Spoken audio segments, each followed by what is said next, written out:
Welcome back to Inside Voices, a teacher podcast by teachers for teachers, where we discuss all things education, from special events all the way to the evolution of education. I'm your host, Laura. And I'm David. And remember that in here, we use our inside voices. So we're going to put a little warning on this episode here. It was the Halloween disco this week, and it is the lead up to Halloween. So David is very tired. He's not feeling it this morning. Do you know, I came in this week and I was walking, I don't know, was it not lunchtime or something? Or was it break? I can't even remember. It wasn't even like early on in the day. And I walked past Laura in the corridor with her class just going back, and she went, "Oh, you look rough." I was like, okay, thanks. That's my way of asking if you're okay. Checking if you're fine. Now that you've broken into the Killyween TikTok world. I know. He's started a revolution. I posted a clip from this podcast about Killyween, and honestly, overnight it got like 100,000 views. I was like, okay, the whole of Kilmarnock was commenting on it. It was great. But it is true. I've learned that. So if anyone is actually listening from Kilmarnock, I'm sorry for doubting that your Halloween traditions exist. Yep. Anyway, on this week's episode, we are talking about literacy approaches in the classroom and how they've sort of shifted with the digital age that we're in now. So in general, David, would you say your class's sort of opinions are on more so reading than other aspects of literacy, but what would you say your class's views are on that?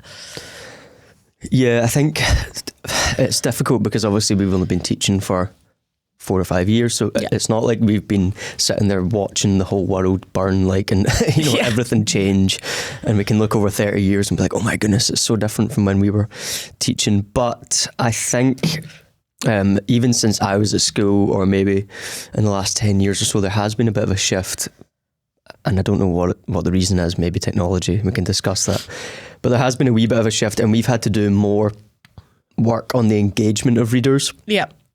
Rather than teaching the subject of reading, so they kind of go hand in hand now.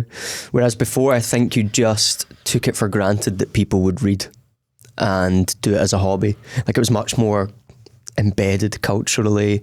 People, instead of being on their phone at night, like, that's true. Instead of going on your phone at night, you would read at night. That is, a lot of people still do that, but it's slowly shifting away, and you see people like sitting on their scrolling on their phone before bed and stuff. So there's a lot of things that have just slowly shifted, and now we're having to kind of adjust for that in school.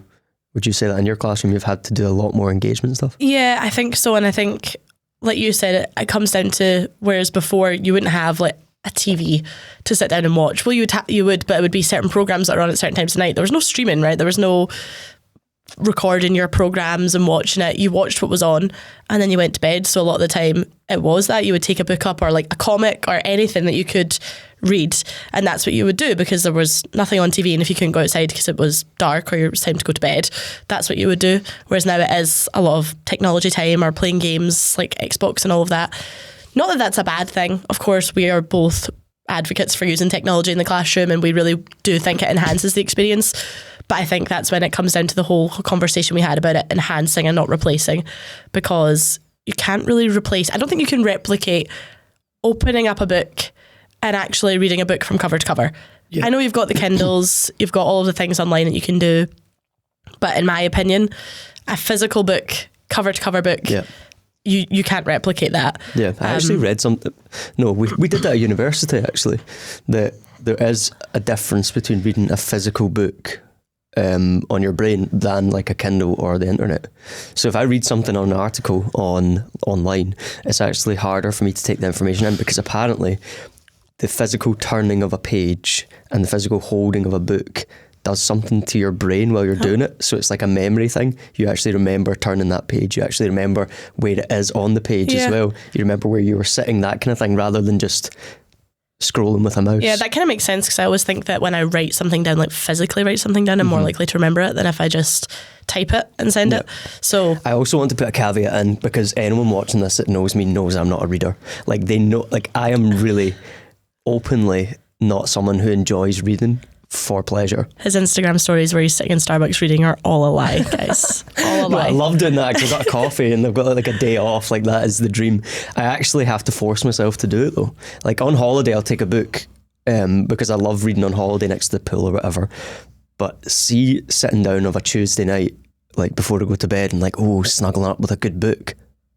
Not for me. Yeah. So not interested. And I don't know why that's been the case, because when I was in primary school, I loved reading. Like I was into it so much, but we had it as a kind of competition thing. So I was more doing it for the points and stuff like that and the word count rather than the enjoyment of it. Yeah. And then what I started to do was go non-fiction. Like I would read anything non-fiction, encyclopedias, cover to cover. Like I would read about the Mongols, or I would read about the Aztecs, or I'd read about like any Vikings or Egyptians or whatever it was. I would read about it. Football magazines, everything. But sitting there with a novel was just not for me. So I actually have to do a bit of play acting in school sometimes when I'm like, oh my goodness, you have to read books. They're so good. And inside I'm going, oh, I don't do that. But I like it when I do it. Yeah, I think it comes down to how you're feeling as well, though, because I'm kind of similar. When I come home from work, I have to cook my dinner, I have to take the dog out, all those things. By the time I get to time to go to sleep, I don't really want to pick up a book and then be tired within like 20 minutes. She said two things. I like I have to cook my dinner and take the dog out. Two things. It's difficult, okay? I go to my bed at like 9 o'clock. I don't want to shave any more time off of that. And I get tired so quickly when I read, I feel like I don't actually take it in. Like I at feel night like time. also people who have children who listen to this must think the two of them are at it.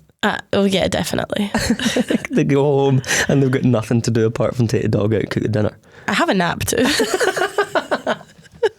I do that as well. But I do think you've got a good point. It's a total shift, isn't it, in how people feel about reading. And if we're sitting here saying this, obviously younger people are feeling the same way. But as teachers, obviously a huge part of our curriculum is literacy, and reading and writing go so hand in hand, as well as spelling, that if we're not promoting that reading culture, we're also then fighting a battle with writing.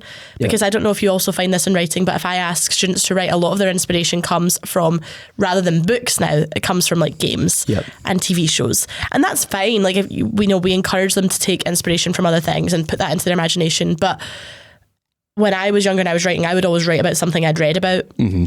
Or like a fairy tale land I'd made up in my head. It's actually quite rare now.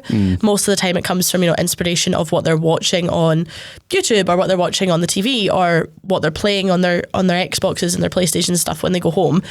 And it's okay to take inspiration from other sort of parts, but you're not obviously getting the vocabulary from that. Mm-hmm. So I've been doing my research before this episode, and from reading, your exposure to vocabulary is 50% higher than it is if you were just to listen to TV shows and radio shows and people talking nonsense on a podcast, Your exposure to vocabulary is expanded by 50% if you're reading. That's quite intense. That's quite a lot. I did not realise it was that high. And I guess that makes sense because the words we use conversationally every day aren't going to be the same as if we're reading a book, because you have to get it into your head, right? You have to have a more vivid image in your head. Yep. Whereas if you're talking on a screen, there's no set in description. There's no sort of reading between the lines. There's no inference going on because you can see it happening. You can see all their emotions. So it does make sense, but then that's a battle you've got to sort of fight. Not a battle because it's not like students are refusing or anything like that. It's not a battle, but it's something you've got to try and make up for elsewhere.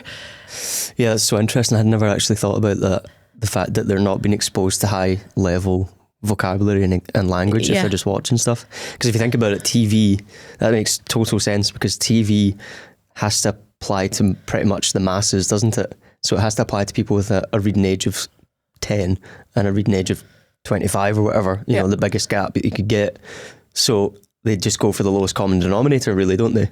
Yeah, it's got to be pitched in the middle. Yeah. And I think as well, when you're physically reading, another skill that comes from that is all your inference, and you're making predictions and you're summarizing, all of that. That's now a skill. Like, summarizing is a skill that I find really hard to teach, because in my head I go, well, summarizing is summarizing. Like, how do you explain this any other way? But because they're not reading as often, they're getting their entertainment from other sources. Yeah. It's actually hard to summarize, because people don't summarize a TV show. And then you could summarize a movie, I suppose, but it's also only 3 hours long, 3.5 hours long if you're watching a really long film. And Don't get me started on Star Wars again. they just say the best bits though, don't they? But whereas if you're reading a book and it takes you 2 weeks to read your novel, summarising that can be really challenging, but I think it's also really hard to teach that. It's one of those skills that in my head I just go, surely you know how to summarise. Like, you know, it's one of those things you just don't know how to explain. So do you think then that the shift has been because of something? Could you put your finger on one thing that you think has shifted this engagement level? I mean, we've touched on this before, but the world we live in is so stimulating and it's so fast paced. It moves so quickly. People get information at the click of a button. It's literally at the end of their fingertips. Any information you possibly want, whether it's correct or not, you know, not everything's true on the internet, kids, but we can get information whenever, however, literally in our pockets. We don't even need Wi-Fi anymore. You could be out and you get phone signal pretty much everywhere. Anything you could ever want. So the patience drops and you need patience to read. And it's not necessarily, I'm not coming on here to bash technology because we love it. Like, we wouldn't be doing this if we didn't. But with that fast-paced environment, you lose that patience and taking your time. And as well with reading, part of the enjoyment is taking your time and really understanding all the words. Like, I remember when I used to read, I would flip through the pages and I go, oh, I don't know what that word means. And I would go and figure it out. And then I'd come back to the page and I would really take my time to actually process what I was reading. Whereas now I think, because everything's so quick, it's read the words on the page but don't take it in. So then that takes away from the enjoyment as well, because you don't really know what's going on and you're not getting the true value of what you're reading on the page. You're just sort of glancing over the words, you're not really taking them in, and then saying, oh, I've read that book because I just need to read this book. Do you know, like I feel like in schools now there's almost that culture of I just need to read, because it's hard to create a reading culture. It really is hard to create a reading culture because students do view it as, I'm in school, my teacher's telling me to read. It's a chore. Yeah, it does become a chore, and it's really difficult. You know, there's wee things you can do, like we put the fireplace on the board, I put the curtains down, it's dark, it's cozy, I let them go sit somewhere nice and warm. We've got a nice little class library. I let them sit on the carpet, little things to try and increase it. But at the end of the day, you're still in a school building and your teacher's still telling you to read. You're being told at that time you're reading, which isn't really a reading culture, because then that doesn't make them want to go home and read a book. Some children will, absolutely, but I would say the vast majority wouldn't. What do you think? There's anything else? Or I think you touched on the technology aspect of it. I mean, for example, you go on social media, which they are all on. You go on social media and you want to get TikToks and you want to get Instagram Reels or whatever, and it comes at you thick and fast and you get your information or entertainment immediately. Whereas if I was speaking to my brother about this, about a book that he recommended to me, and I read the first 2 chapters and I was bored out my brain. Did not enjoy the book. I'm not gonna, Strangers in a Train, you ever read it? No. Okay, boring.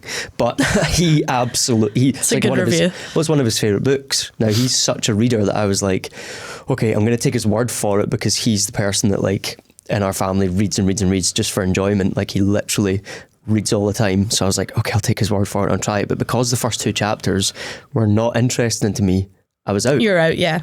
Because immediately I need to be hooked in, because the TikTok just hooks you in like that and you're good to go. So I've had to persevere with it. It's taken me 6 months to read this book and I'm not even anywhere near finished. Every time I pick it up, I'm like, here we go again. It's got to get good at some point. And maybe it's just a book that's not for me. And he just enjoyed it because he's into whatever it is, a murder mystery or whatever it is. Trains. Trains. And because I didn't get my immediate hit within the first 2 chapters, I was out. And I think that's because my brain has literally changed to be I need it immediately. Yeah. So that's been a big shift. I think gaming probably attributes to that a little bit. TikTok, social media, technology, using everything immediately. We've talked before, even using technology that's slow now is so frustrating. Yes. Your laptops or whatever that are getting old, you're waiting for a tab to load for 20 seconds and you're like, this is the longest 20 seconds. Yeah, it's been 20 minutes of my life, but it's actually not been. Yeah, this is frustrating. This is slowing me down because it's not immediate. So I think that's all kind of a factor that's played in. However, I would say that schools do a power of work in getting children to read nowadays. Yeah. There are major movements, I would call them, that are involving authors and involving children, involving libraries, local services, to get reading like back, basically, to like claw it back. So for example, we have like Book Week Scotland is coming up. Book Week Scotland is like a great a week for just engagement in reading. You've got all your live lessons and all that. Authors come in and do all their workshops and stuff. And I think all of that stuff, you know, your country or whatever will do their own thing, but I think all of that stuff just builds a culture. Yeah, slowly but sure. And you know, we do the reading engagement survey, which is really interesting because the questions are worded and give you such a good insight. Because I think when you ask a student, right, you ask them, do you like reading? They're going to go, yeah. Mm-hmm. But when they write it down and you actually speak to them and say, I'm not asking you this because I want you to say yes or no. I'm asking you because I want you to be honest. And they write it down and they kind of grade themselves. So one of the questions is, do you think reading is important? And they always say yes. It's always a 5 for that, 4 or 5, like really high score for that. But then it's, do you think you'll spend a lot of your time reading? And it's a 1. And in my head, I'm going, those two things go together, because if you're saying it's really important, but you're saying you spend no time of your reading, you acknowledge it's important, but you also acknowledge it's not something you make time for. Yeah, so it's important, but not for them. So they see it as important from a teacher's standpoint or a parent's standpoint. And it's important to, you know, be able to go into the rest of your life. But also I think there's a degree of, you need to read to a certain ability, and then it becomes just reading for enjoyment. Yeah. So I think, you know, you need to read until you can understand what you're being asked to do. And then it becomes, okay, I can get by with the reading ability I have right now. Like, do I need to know how to infer something fully? Not really, because I don't sit down and do comprehension tasks, you know, but I don't need to read between the lines for emails because it's black and white. It's there. Do this, do that. Yep. That's what you need to do.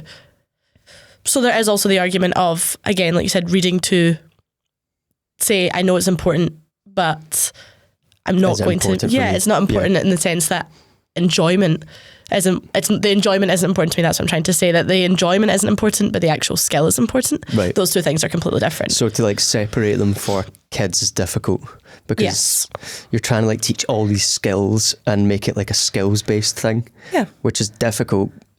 And then they attribute reading to that, or they attribute reading to just sit down and have a nice little time, you know. Yeah, and but you can't do the two without each other. No, but we also say to them, that people enjoy different things. So in my head, I'm also thinking, can we sit there and say, hey, you need to enjoy reading?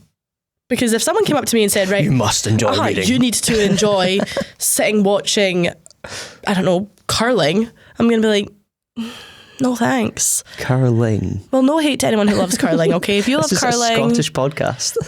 Actually, I think Scotland are pretty good at curling. Yeah, we're unreal at it. Yeah. I mean, not that I'm really into the curling scene in Scotland, but do you know what I mean though? If someone came and said to me, you will sit and enjoy it, like watching five-a-side football in the freezing cold on 11 o'clock on a Thursday night, like, no thank you. Yeah, so they're going to have to tell you why it's important for you. Yeah, like I don't want to. And it's the same sort of, we say, everyone enjoys different things. You know, you enjoy dancing, you enjoy this, you enjoy that. But then you sit in front of them saying, you will enjoy reading. It's like a totally backwards approach, isn't it? And I know you're saying the kind of decline in interest. So the National Literacy Trust ask this question every single year. They've asked it since 2005. They ask... Oh, she's come with her statistics. She has. She's prepared. Ask children, do you enjoy reading? Like, simple question. And this year, 2 in 5 children said yes. And that's the lowest answer they've had since 2005. So there obviously is a decline in that. Only 2 in 5? Yeah. So they enjoy it. Not that they read for enjoyment when they go home, just that they enjoy it. Wow. So that could be just reading in class, saying, I don't like it. The whole UK? The whole, yeah. Oh my word. So it's such a low number. That's quite scary, actually. And if they don't enjoy it, even I find sometimes the time in class, you spend a lot of your time fighting fires if it's reading for enjoyment time. Some people will just sit in a quiet corner and get their head in a book and you almost have to like peel them off of it. But a lot of the time you have to say, can you move away from your friend? We're not sitting talking. How can you read your book if your book's closed? Like that is my favourite line right now is your book is closed upside down on your desk. There's no way you're reading that unless you have some sort of magnificent site that you can read through that. And then they pick up, they read 2 words and they put it back down again. You know, it is that. I do that as well. I give it the one like, oh, I've never met anyone that can talk and read at the same time. It's impressive. The sarcasm. But it's totally declining. Yeah. And so, like, obviously we've spoken about attacking that and bringing that number up and engagement with readers and things, because that's what the biggest problem is. But like, what kind of things are you doing to tackle it? So you've spoken about like the surface level stuff. You put the fire on, yeah, and you put like, we did coffee club, which is a great idea, which you can talk about. But or was it coffee shop vibes or something? Vibes. Yeah, you can talk about that. But so in my class for reading engagement, like we've got a lot of things going. So we've got our accelerated reading, which we try and do, and that's more to get children through like reading ages, basically. That's more for their skills, it's like and comprehension stuff. based. Comprehension. They do their quizzes on their books and stuff. The one downside of that is it's great for engagement. Like the children love the competition. They love getting their word count up. But again, for me at school, it was all about that. Mm-hmm. And then like I kind of attributed reading to something that I have to do to earn something. And then once I wasn't earning something, like a reward, yeah. Yeah, in high school, once that reward was taken away, I was like, oh, why would I read then? Because I'm not getting rewarded for it. So there is a downside where like children can just completely get the wrong end of the stick. Yeah. And I think also if you're doing it with a score at the end, for children who find reading a challenge and they're repeatedly getting, like 1 out of 5, 2 out of 5, 3 out of 5, and then there's someone else who's getting 5 out of 5, 5 out of 5, 5 out of 5, 5 out of 5 every single time, that can be really disengaging. Yeah. Because then it's not about enjoyment, it's I'm almost not being punished, but this person's being rewarded for getting these words, and I'm not getting them because I'm not picking up on the inference skills I need. Yeah. So the second thing I do, well, the most important thing I do for engagement in reading, I think, is the way that I teach reading in class. So I was kind of a pioneer in this. So I just kind of had this idea. I think we'd spoken about it in the podcast before, but I wanted to kind of go into it in a bit more detail, because it's every time I say, oh, we're doing guided reading or we're doing reading stations, we do it, 4 days a week. You can actually hear the children go, oh, yes. Like you can hear them, like they are so into it now. They're like, oh, yes, we're doing. So the way I run it is this. I have 3 stations and a catch-up day. So Tuesday, Wednesday, Thursday, I have 3 stations, and Friday's a catch-up day. On Tuesday, you'll do station 1. Wednesday, you'll do station 2. Thursday, you'll do station 3. And the stations are usually a teacher read station. So I sit with a group, and second one will be like a comprehension-based one. So the comp boxes or little quizzes online, or whatever it is you can find, or formal comprehension. Like sometimes I'll sit them down with a comprehension task.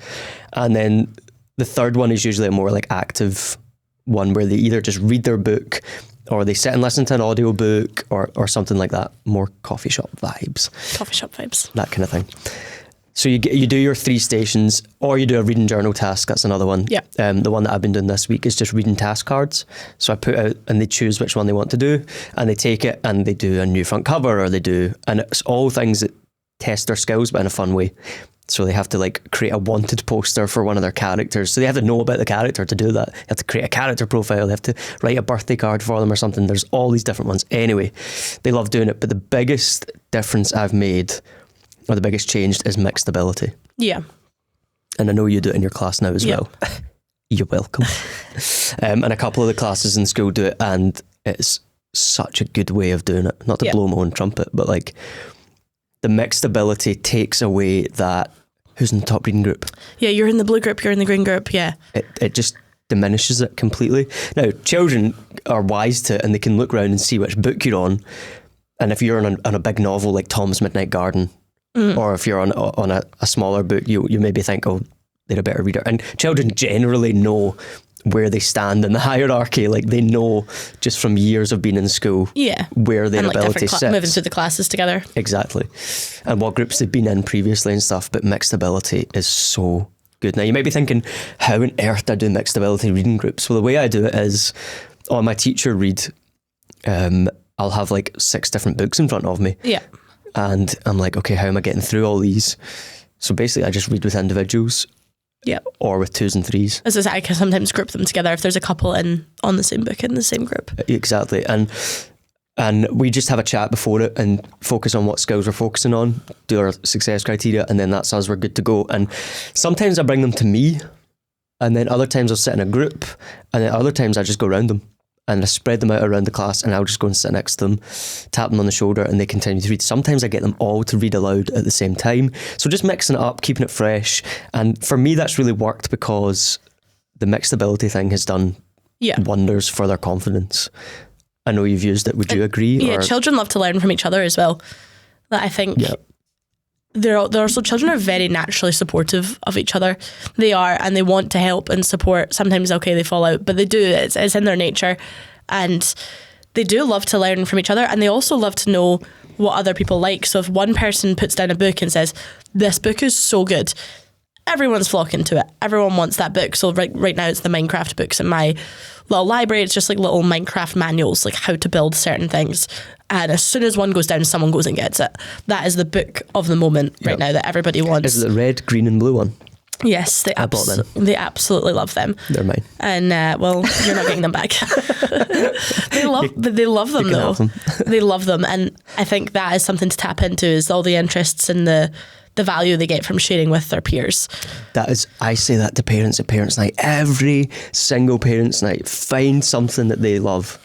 Like, if it's football, get them football books. Yeah. Like, and it doesn't need to be all fiction books, because that's what I say to mine as well, is like, if you like to read comics, that's still reading. If you like to read a manual on how to play a game, that's still reading. You're just still getting the exposure to the language. You're still understanding how to summarize. You're still understanding how to get that information and actually use it. You know, we did a really interesting lesson. Was it for Book Week in Primary 7? It was you that set it all up when we taught together, and it was all the different types of reading that you could do. So we had like newspapers out, we had like old Beano magazines or comics. Yeah, the annuals. We actually had like more modern sort of magazines, traditional magazines. Obviously not like OK Magazine, you know, we had like children's magazines out. Books and different sort of texts. We had news roundup. Like, there was so much to choose from, and everyone just kind of gravitated to whatever they were interested in. Yep. And I think that sort of opened their eyes to say, well, this is all the different types of reading that I have available to me, and I can go and pick them. It doesn't always need to be a big novel and a big story, especially for children who find it difficult to have that sort of span of interest because it takes so long to read a book. That's a long time to be focused on one thing. Yeah, like a wee short read here or there. Yeah, like go and read a comic and see what you think about that instead. And also you have to tap into, for me as well, those different ways of reading. But there's so many different ways to teach the reading skills that will then increase reading engagement. So I spoke earlier about like summarising and inferring and predicting, all of that. I feel like you don't really get the enjoyment from reading unless you know how to do those things. Because if you're not inferring what you need to infer, the whole story's kind of go not over your head, but you're going to miss key parts. And then you get to the end. Like, I always think of this with like Harry Potter. So Harry Potter is actually a fantastic series to read, but really hard to read. There's so many bits. Because, there's so much to it and so much connection. So many characters. Yeah, so many characters. And things that are not inferred. Me, not Hermione. You! So many things to infer, though, in those stories throughout the whole series, that when you get to the end, you go, oh, that makes so much sense. Yeah. But if you're not inferring it, you're not going to have that light bulb moment, and then you're going to go, oh, what was that about? I don't understand any of that. Yeah. Like, what just happened? Like me watching Oppenheimer. Didn't have a clue the whole time. Not a Turned to my brother and I was like, this is the most confusing movie. I mean, and then it makes sense at the end. So you need to work on your inference. Like, the black and white, you should have known the black and white was. And I was like, all right, okay. You need to work on your inference skills. I really do. But like teaching them in isolation is something I've realised teaching the younger ones. I think when I was in the older stages, I sort of took this for granted. I was just like, oh, they know how to infer. They've been doing it for ages. Or teaching inference is, we're doing comprehension. Here's what a literal question looks like. How's it structured? Here's how you can tell. Here's how an inferential question looks. How can you tell? Here's how an evaluative question looks. And that was basically it. Yeah. Whereas now I teach inference and evaluation and all those skills completely differently. So I've got little higher order thinking skills, like question prompts I use when I'm reading with the children, and I go through a different one every single week. So starting with just remembering, then going into understanding and all those question prompts, go through different ones every week, get to the end, go back to the start, get to the end, go back to the start. That really works. But also isolated tasks that don't necessarily involve reading, but work on the inferring skills. So podcasts, for example, right? You're all listening to a podcast. You obviously quite like them. You can't see our faces unless you're watching this, but you can infer how we're feeling by tone of voice, but you can infer what's going on here, that we're obviously sitting here. Like people will say, oh, you've got such a good rapport with each other. I've had this comment a few times. But how do you know that? Well, you've inferred it because you can't see us. Yeah. You've just inferred that's how we are. We actually hate each other. Just kidding. Can't stand her. It's awful. But that's a skill that I would then teach. So we've used podcasts in the class and there's tons out there. So Kids Bop have a podcast that you can listen to and it's fun, it's engaging, it's by kids, it's interesting. And then we'll sit and listen to it. And sometimes we'll put the video up. We'll listen to this podcast and it's great for fact and opinion. It's great for inference. It's great for predicting. It's great for summarising, all of those skills. And we'll just focus on one part of the skill. So we'll listen to the podcast and said there's not necessarily content in there that's going to be, how to build a rocket ship. Like that's not what we're learning. We're not focusing on that. Put the content aside because the content is fun and it's engaging, but the skill is summarising.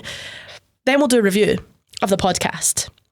And they can't do the review in this. They've listened really carefully. They're instantly engaged because they look in its kids and they're like, oh, they're our age. Yeah. And they're talking about things they're interested in. They think it's funny. They're picking it up straight away. And now you can review it. So what did you think of the presenters? What did you think of? And they can go through, they can give reason for their choices. And things like that are a great way to then build the skills, which then produces engagement. Yeah. And so you're not actually teaching necessarily a reading lesson there, it's more listening and talking skills. Yeah. But the skills transfer. Yes. And they transfer across all of literacy because you can then put that into your writing as well. Because if you know how to predict something, you can then write better, can't you?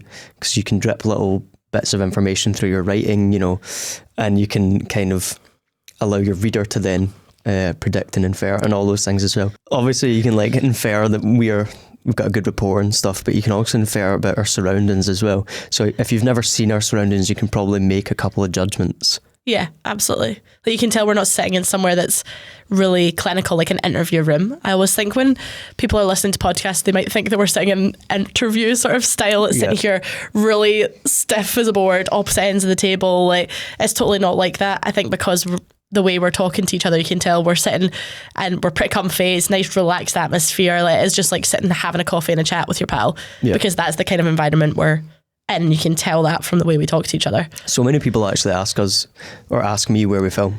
Like, do you get I get that all the time. Where do you film? Podcast studio, Glasgow, guys. We fly to LA every single weekend. It does look like that though, because we've been asked that in work clothes as well. People ask where we film because it's it does look like almost like a movie sort of setup, like a studio setup. Everyone thinks, it must be somewhere really far away. No, it's Glasgow. Yeah. We're in Glasgow. Do you want to talk about coffee shop vibes just really quickly? Oh, the coffee shop vibes is also a good one. So coffee shop vibes is, if you do actually watch this on YouTube, we always have a Starbucks in our hand when we're filming. Or if you follow us on TikTok, we always have a Starbucks. Have you ever seen Fight Club? No. Don't talk about it. Yeah, but have you ever seen the movie? No, I've not. I just know that line. Apparently in every, this was like a meme for a while, apparently in every scene somewhere there's a Starbucks cup and it speaks to commercialism or something. I've been commercialised. Capitalism or something like that. But there's a Starbucks cup and I feel like that is what our online profile is like. There's a Starbucks cup in every... Not sponsored, hashtag. I know. So coffee shop vibes is essentially you play some music in the class. Now, I love a bit of lo-fi beats and piano music when we're working. I don't mean that kind of music. I mean music with words, music that they love, music that they like. So we'll use a Kids Bop playlist, or this year we've been making our own. So you can go on Spotify on your computer and you can add the songs. So they'll come up to me and say, oh, can you add this song? And I'll add it on so they can come up and suggest things. So you can build your own kind of playlist. I'd still use Kids Bop just because I know it's going to be fine. And I know there's not going to be anything in it. But they have pre-made ones on their website that you can use as well. And you play it at a level that's relatively low that you would expect in a shopping centre or in a coffee shop. And they work. And that is the conditions. They can kind of get comfy, they can sit where they want. So I've got a few flexible seating areas. They can sit there, they can sit next to a friend, they can sit on the beanbags. The thing just now, I don't know why they like to do it, must be quite comfy, is they flip their chair around and sit on the floor and use their chairs like the table. Cool, that's fine. I've never seen that before, really? Yeah, apparently it's quite comfy. So they'll sit there, although some like to sit on the carpet in front of the board and lean against the wall. That's fine, get comfy. And the rule is you have to get your work done in the time frame I give you. So we usually do this for spelling, or if we're doing a literacy task, things like that.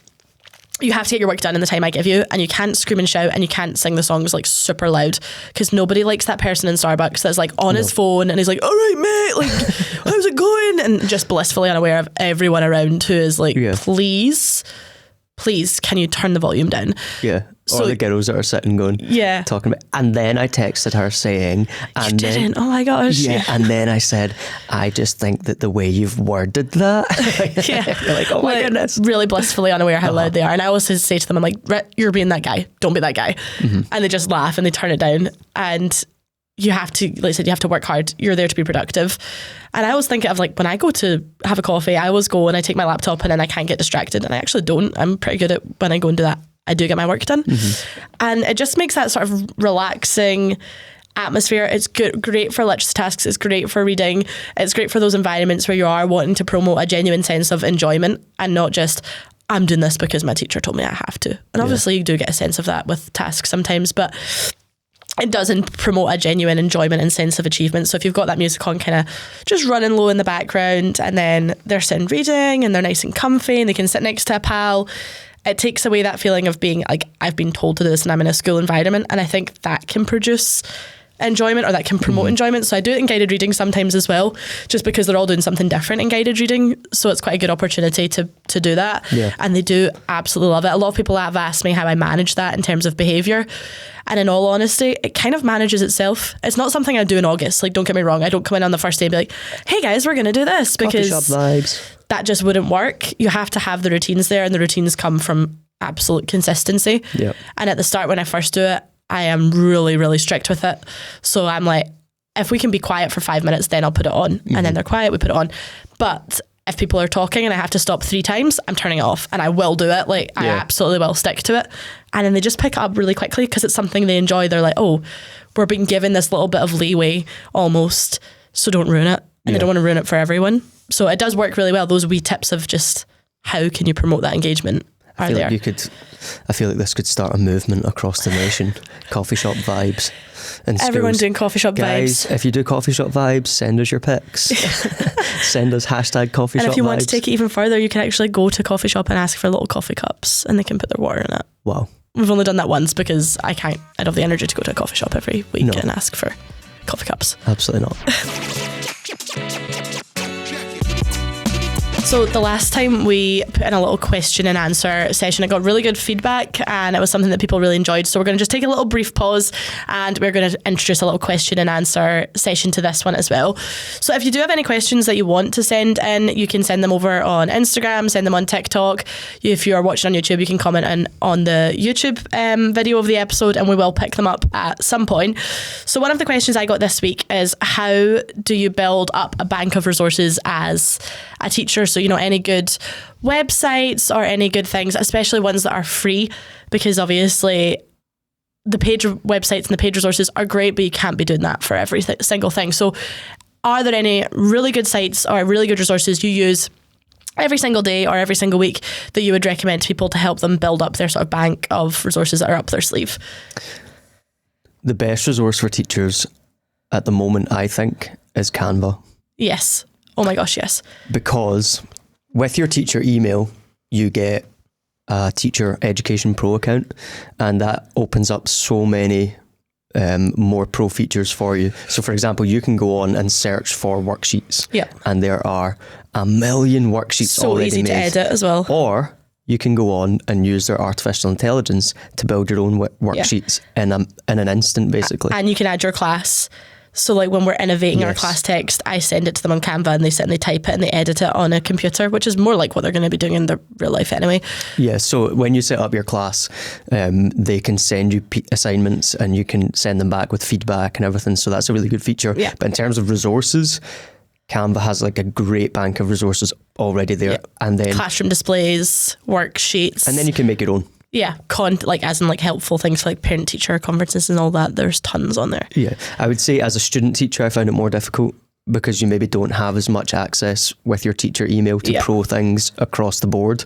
Like you don't have as much access to maybe the school's features like Sumdog and things like that they use with all their pro features. Yeah. So it is more difficult as a student. but there are a lot of free websites and things out there that have worksheets options. You can go on websites like TES and Teachers Pay Teachers, and there's lots of free stuff on there as well. Absolutely. And there's things that are like Worksheet Genius is a worksheet generating website. It, to be honest, takes a bit of patience to get through all the ads, but it is a good site, and you can differentiate things for free on there as well, which is a good one if you're a student. Obviously they're all worksheet based, but you've got your kind of top marks for games, learn British English for games, for grammar, and they've also got spelling stuff on there.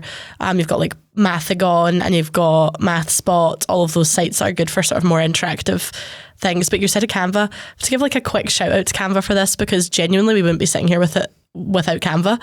Because do you remember how all of this started? People probably won't even really be interested in this, but the way we got on to TikTok and social media and then this is from Canva, because Were we not creating like a flyer or something? I discovered at the end of the school year, like it was 2021, must have been, that you got the free education account for Canva, because I was using it for bits and bobs, and then I learned you can make all your classroom displays, and I dedicated every hour of my life to this. I became obsessed.